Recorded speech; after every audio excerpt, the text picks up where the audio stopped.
Tuhan bersamamu. Inilah Injil suci menurut Yohanes.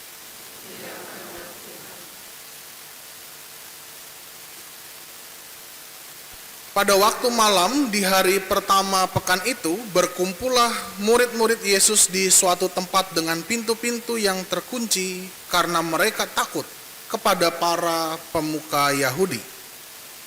Pada waktu itu datanglah Yesus berdiri di tengah-tengah mereka dan berkata, "Damai bagi kamu." Sesudah berkata demikian, Yesus menunjukkan tangan dan lambungnya kepada mereka. Murid-murid itu bersuka cita ketika mereka melihat Tuhan. Lalu kata Yesus sekali lagi, "Damai bagi kamu. Sama seperti Bapa mengutus aku, demikian juga sekarang aku mengutus kamu." Sesudah berkata demikian, Yesus menghembusi mereka dan berkata, "Terimalah Roh Kudus. Jika kamu mengampuni orang, dosanya diampuni. Dan jika kamu menyatakan dosa orang tetap ada, dosanya tetap ada." Ketika Yesus datang ke situ, Thomas, seorang dari ke-12 murid yang juga disebut Didimus, tidak ada bersama-sama mereka. Kata murid-murid yang lain itu kepadanya, "Kami telah melihat Tuhan."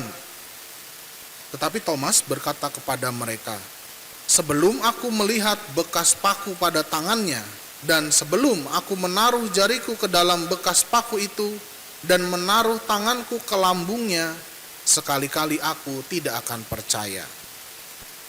8 hari kemudian, murid-murid Yesus berada kembali dalam rumah itu dan Thomas bersama-sama dengan mereka. Sementara pintu-pintu terkunci, Yesus datang. Ia berdiri di tengah-tengah mereka dan berkata, "Damai bagi kamu." Kemudian Yesus berkata kepada Thomas, "Taruhlah jarimu di sini dan lihatlah tanganku. Ulurkanlah tanganmu dan taruhlah ke lambungku. Dan jangan engkau tidak percaya lagi, melainkan percayalah." Thomas menjawab dia, "Ya Tuhanku dan Allahku." Kata Yesus kepadanya, "Karena engkau telah melihat aku, maka engkau percaya. Berbahagialah mereka yang tidak melihat namun percaya." Memang masih banyak tanda mukjizat lain yang diperbuat Yesus di depan mata murid-muridnya yang tidak tercatat dalam kitab ini. Tetapi hal-hal ini telah dicatat supaya kamu percaya bahwa Yesuslah Mesias, Putra Allah, dan supaya karena percaya kamu memperoleh hidup dalam namanya. Demikianlah Injil Tuhan.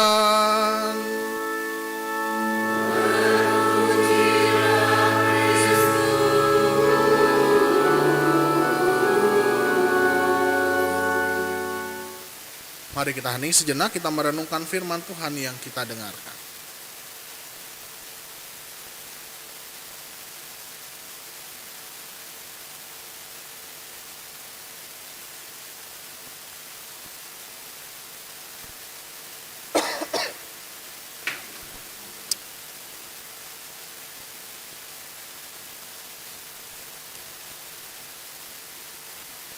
Suster, Bapak, Ibu, saudara-saudari, kaum muda dan anak-anak, selamat sore. Ya, apa kabar? Ya, tidak pulang kampung? Nah, saya kira pada pulang kampung jadi gerejanya libur gitu ya. Nah, ternyata tetap rajin ke gereja. Baik, Bapak, Ibu, saudara-saudari yang terkasih, suatu kali ada seorang ayah yang jalan-jalan di taman bersama dengan seorang anaknya. Anaknya masih kecil, anggaplah usianya masih 5 tahun. Ya. Jadi sudah bisa berjalan sendiri, ya, sudah bisa ngomong, tapi ya ngomongnya terbatas sebagai anak umur 5 tahun. Nah, ketika berjalan di pinggir danau itu, si ayah menggandeng tangan anaknya lalu berjalan berkeliling danau yang ada tamannya gitu ya. Tiba-tiba di tengah perjalanan terdengarlah suara begini bunyinya. Kuek. Kira-kira bunyi apa? Bunyi apa? Nah, anaknya langsung menjawab, itu suara ayam. Nah, gitu. Nah, Anda sebagai orang tua, ini suara apa tadi? Nah, ayahnya juga bilang, ini suara bebek nak. Gitu. Nah, lalu mereka berjalan lagi. Tiba-tiba terdengar suara lagi, kuek. Gitu. Nah, anaknya bilang, itu tuh ayam, gitu ya. Nah, ayahnya, enggak, itu bebek. Gitu ya. Nah, tiba-tiba terdengar lagi suara gitu lagi, kuek. Gitu ya. Nah, anaknya bilang, itu ayam, gitu ya. Nah, ayahnya melotot, kamu ngeyel, itu suara bebek, gitu ya.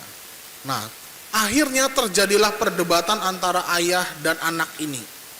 Si anak bersikukuh bahwa tadi adalah suara ayam, sedangkan ayahnya merasa itu suara bebek. Nah, sampailah pada akhirnya ayahnya yang tadinya sabar menggandeng tangannya lalu mulai marah, mulai emosi. Ini anak kok dikasih tahu ngeyel, udah tahu ini suara bebek, kenapa masih menjawab suara ayam? Nah, tiba-tiba anaknya yang tadinya gembira berjalan di pinggir danau, matanya mulai berkaca-kaca, lalu dia menangis karena merasa ayahnya menjadi galak kepada dia. Nah, ketika dia menyadari seperti itu, ketika anaknya menangis seperti itu, ayahnya sadar. Lalu dia berlutut, dia tatap mata anaknya, dia peluk anaknya, dia mengatakan demikian, ya maaf, ayah sayang sama kamu, kamu benar, itu suara ayam. Nah, Bapak Ibu saudara-saudari yang terkasih, kira-kira menurut Anda suara tadi suara apa? Suara apa? Suara bebek. Kita semua tahu bahwa itu suara bebek. Tetapi ketika ayah ini berlutut, memeluk anaknya, mengatakan aku mengasihimu, lalu dia mengatakan benar, kamu gak salah, itu suara ayam. Bapak Ibu saudara-saudari yang terkasih, dari ilustrasi sederhana ini saya mau menunjukkan bahwa apa yang dilakukan oleh seorang ayah ini kepada anaknya menjadi tidak penting lagi. Apakah suara yang didengar itu suara bebek atau suara ayam? Tetapi lihatlah bagaimana ayah ini dia merendahkan dirinya, dia berlutut di depan anaknya, dia menatap anaknya lalu dia peluk anaknya, dia mengatakan aku sayang sama kamu, kamu benar, itu suara ayam. Nah, Bapak Ibu saudara-saudari yang terkasih, dari ilustrasi sederhana ini saya ingin menunjukkan bahwa itulah kurang lebih yang terjadi dalam bacaan Injil hari ini. Para murid Yesus sudah berjalan bersama Yesus itu dalam waktu yang lama. Mereka mengetahui Yesus, siapa itu Yesus, bagaimana Yesus menyampaikan kabar gembira dengan perumpamaan dan sebagainya.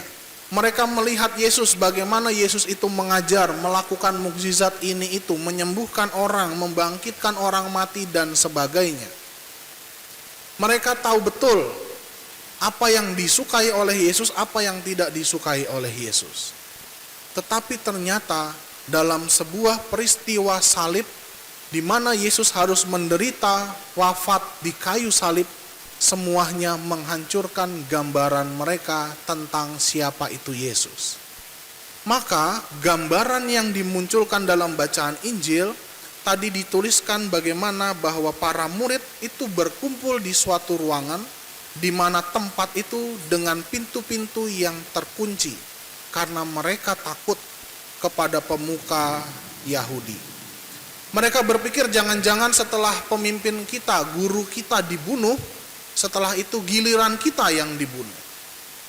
Maka simbol yang digunakan Yesus juga menarik. Ketika pintu-pintu itu terkunci, Yesus datang di tengah-tengah mereka, lalu mengatakan damai sejahtera bagi kamu, lalu menunjukkan tangan dan lambungnya. Begitu juga ketika Thomas mengatakan hal yang sama, sebelum saya meletakkan jari saya ke tangan dan juga lambung dia, saya tidak akan percaya. Dan disitulah juga hal yang sama terjadi. Ketika mereka berkumpul, ruangan tertutup, Yesus hadir dan dia menunjukkan tangan dan juga lambungnya. Bapak Ibu saudara-saudari yang terkasih, apa yang mau kita renungkan bersama hari ini, bahwa hari ini kita merayakan hari Minggu Paskah kedua, hari Minggu Kerahiman Ilahi. Lihatlah bagaimana kita semua, Anda dan saya, kerap kali karena peristiwa-peristiwa dalam kehidupan kita sehari-hari, kita mengunci hidup kita rapat-rapat. Kita memendam dan mengunci hati kita dalam-dalam. Sehingga kita menjadi terasing, bukan saja terhadap orang lain, tetapi juga terhadap Tuhan. Kita menolak berkat yang Tuhan berikan dalam hidup kita. Maka Yesus datang, Yesus menunjukkan tangan dan lambungnya. Itulah Minggu Kerahiman Ilahi, di mana air dan darah yang mengalir, yang kemudian membuka hati yang tertutup, membuka lagi pintu yang tertutup tadi. Maka disitulah kemudian ketika mengalami peristiwa itu, para murid juga menjadi percaya. Maka Bapak Ibu saudara-saudari yang terkasih, marilah dalam perayaan Ekaristi pada sore hari ini, kita bersama-sama mohon, semoga Paskah kebangkitan Tuhan itu senantiasa memampukan kita semua menerima anugerah dan berkat Tuhan. Sadarilah bahwa perjalanan hidup kita satu persatu, Anda dan saya, adalah rahmat Tuhan. Maka jangan biarkan karena sebuah pengalaman yang menderitakan kita, pengalaman yang menyusahkan kita, lalu kita menutup hidup kita dari sesama dan Tuhan. Maka marilah kita mohon, semoga pada Minggu Kerahiman Ilahi ini, kita sungguh-sungguh bisa merasakan belas kasih Tuhan yang senantiasa tercurah dalam hidup kita masing-masing. Semoga kita mampu membuka hati kita, merasakan kasih dan juga sukacita yang datang dari Tuhan. Sehingga sukacita karena Paskah kebangkitan Tuhan juga mampu kita bagikan bagi orang lain di sekitar kita. Mari kita hening sejenak, kita mohon, kita serahkan hidup kita kepada Tuhan. Semoga sama seperti para murid, kita pun yang tadinya takut, kita pun yang tadinya menutup diri kita, mampu membuka diri kita kepada Tuhan. Kita hening sejenak.